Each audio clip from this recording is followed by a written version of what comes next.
Welcome to the Radio 104.5 11th birthday celebration.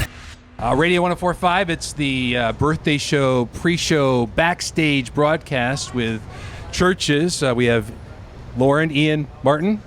Welcome, everybody. Welcome back to Philadelphia. Or actually, Camden today. Yeah, thank right. you. Yes. Thank I feel like we're old friends. We've been doing cool stuff with Chvrches since your first album. Yeah, you guys have always been really kind to us and played the records a lot, so And it's exciting to be a part of the show. You've always delivered great music for us to play, and we've always done cool stuff. So welcome. And if I understand correctly, you guys are actually in the middle of sort of a European festival tour, and you sort of made a special trip to the States for this, so we're even more honored. So. Yeah. Yep. So, and I guess it's the first show we'll have played in Philly in a really long time as well, so I think that'll be good. And the shows here are always really fun. People are really up for it, and it's always been a great time for us in terms of gigs. You always inspire them to do weird things, but we've already talked about that. Well, that again, one time. Maybe I've never seen any other shows that we've done, so I don't know. I'm like, maybe that's just.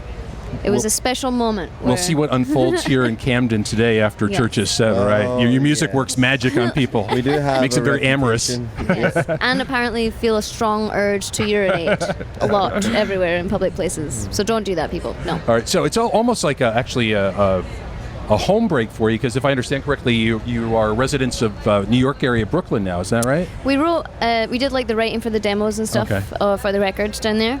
But I guess once we're on tour, we don't really have homes. Citizens on the road, but you have a residence in Brooklyn now, though. I've been there for, I guess you guys before me, but I've been there for about a year and a half now, including the recording.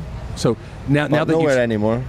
now that you've spent some time living in Brooklyn, away from Scotland, what do you love most about living in Brooklyn, New York, the States? Oh, there's so many fantastic restaurants. There's always something to do as well. Great bars. Just, everything that's good about life. All right. And it's easier to get certain TV shows when they come out. Like in the UK, it's really hard to get HBO shows when they come out because you need to get them picked up on a channel in the UK. I'll show you how. And So, one of the things, I don't know if you guys are sports fans right now, World Cup, but one of the things I think about because I've glamorized living like in the Caribbean or living in Europe or something, I'm like, but will I have access to the sports that I love? Has that been an issue for you, seeing sports that you love since you lived in the States? Oh no, I feel like I'm maybe like one of the only people that still has a cable package. I have like a giant cable package and I watch all games on all channels, like constantly. Plus so I never miss anything. Yeah. Which is your World Cup team? What's Scotland's team? Is that I'm assuming? Well, Scotland. Obviously, we didn't make it, did we? No, because we were really bad. Well, U.S. didn't qualify either, so. I know. I mean, well, that's a bummer because you guys normally do well at stuff. I don't know that. I'll take your word for that because I'm not really. Yeah. But you guys are watching it in the dressing room just now. My team is Senegal. I like Senegal. Okay. I want them to do well, and also Nigeria. All right. But they lost yesterday. All right. Are Ghana in it? Ghana are not in the World Cup, I'm afraid. All right. We are. That's knowledge from like 10 years ago. I don't think that helps. We are with Chvrches at the Radio 104.5 birthday show. We are actually going to keep this interview going. You can watch it on our Facebook page. And now that we've talked about what you love most about the States, what do you miss, aside from family and friends, about living back in Glasgow in Scotland? Oh, it's so green. And the scenery when you get outside of the city is just absolutely world class. It's stunning. Although if you go outside of Philadelphia, it's nice and green here. Yeah, that's true. It's I beautiful. have to repeat myself a lot in this country. What did you say? I'm sorry. I almost fell for it. I was about to be like, ugh. And not that it's a bad thing, because I think I just have I'm not a down talker in the Seinfeld sense. I just have a quieter voice than a lot of American It's a very pleasant accents. voice. Thank you. Yes. I was trying to find a nice way of saying that. So when I'm in a busy place with a lot of people, it's quite difficult to be heard. Or people just don't it's nice when we're all back together, because then people understand the intonation of what you're saying. Do you understand everything that, like, because, if you go into parts of New York, even parts of Brooklyn, there is a strong dialect there. Do you understand what people are saying there? Most of the time. I had one where I was like, huh? And it took me a while, and someone behind me in the queue, in the line, had to explain to me. And she said this phrase, I think it's because we don't say this phrase anyway, so I wouldn't have picked up. And I was in a shop buying bread, and she was like, "One chambe?" And I was like, "One chambe to you, madam." And I was like, "What's she saying?" And she said it like 4 times, and I was like, "One chambe." And someone was like, "Do you want a shopping bag?" And I was like, "Oh, one shopping bag." But they don't say shopping the way they're like, you know what I mean? And I was like, we wouldn't call it a shopping bag. We would just call it. They call it Strambay. I don't know. Right? There's so many things. So one Strambay that they just don't get either. So, congratulations on the release of your third album, Love Isn't Dead. Thank you. Is Love dead? Absolutely not. I hope not. All right. Was it a difficult third album? The making of it. No. I think it was a lot. It was a lot of fun, actually. For this album, the first time, if I understand correctly, you branched out and invited other contributors to the Chvrches Circle. You produced your first albums. You have the Grammy Award-winning Greg Kirsten's produced it. You also had Dave from Eurythmics and Matt from The National contribute.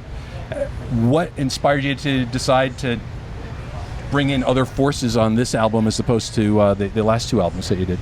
I just felt like the right time for us to expand creatively a little bit. We experimented with a few things and a few people, and I guess had we not found like an energy we considered to be special with someone, we would never have worked with them.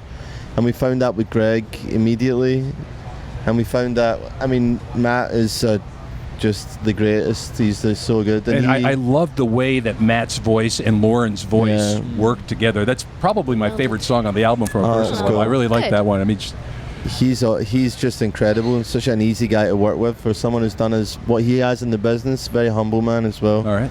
And really warm person. And Dave Stewart is a legend, and you're actually touring with his kids band also. Is that a coincidence, or? It kind of, I didn't know for a long time that was his son was in that band. So it's in the blood. I guess they're all very talented. I know. The whole family. They're a great band, but that was a weird one when we discovered that Dave's son was actually even in that. Because he just casually dropped it in after a couple of times of meeting. He was like, "Oh, my son's band, blah blah," and you were like, "Oh, you listen to the records anyway." They're a really good band too. He's not just resting on his dad. I mean, they're very musical, and I'm obsessed with them. They sound like Radiohead and Talk Talk. Yeah. They sound like all my favorite bands. Yeah, they're called Low Moon. If you want to check out Dave Stewart's band, who had done some tour dates with Chvrches.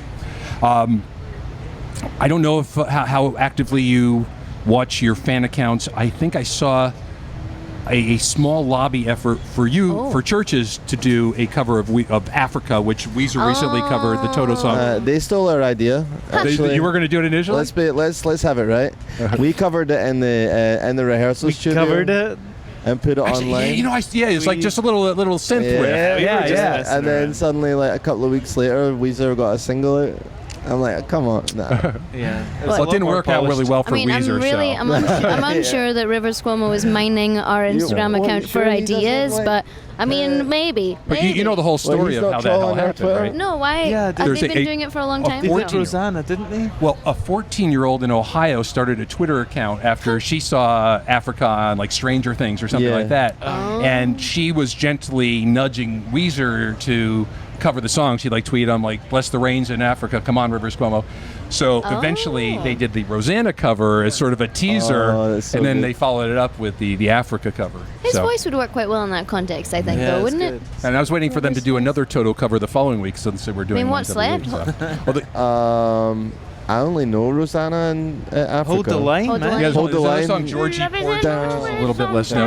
But Chvrches, actually, you guys have been known to share covers here and there. You have a great cover of "Do I Want to Know." I think you did for Radio 1. I love that one. Yes, but you recently did a cover of EXO for iHeartRadio for the Honda stage, and I think I've heard you even cover like Justin Bieber or something. I've heard you do a variety of different covers. We've got a lot of radio covers. Yeah, we've got an album's worth of covers now, easily. If it all goes wrong, I know. Just try and get the rights to those. Yeah. So one of the things also is, just as long as we're talking here, I really want to compliment you for something that you seem to have taken a stance on. Hopefully this doesn't change, and I'm really, but a while ago you said you won't charge fans for meet and greets. Oh no, never. And I love that, because a lot of times I see bands, I can't believe they're charging what they're charging their fans to spend a few minutes with them. So I just want to compliment you on sort of just taking that stance. How was that a formal band thing, or how did that all evolve? That whole psychology to me is so alien and so disgusting. Well, you want to take the people that are most devoted to you and exploit them for financial gain. Yeah. That is the people that literally perpetuate your career.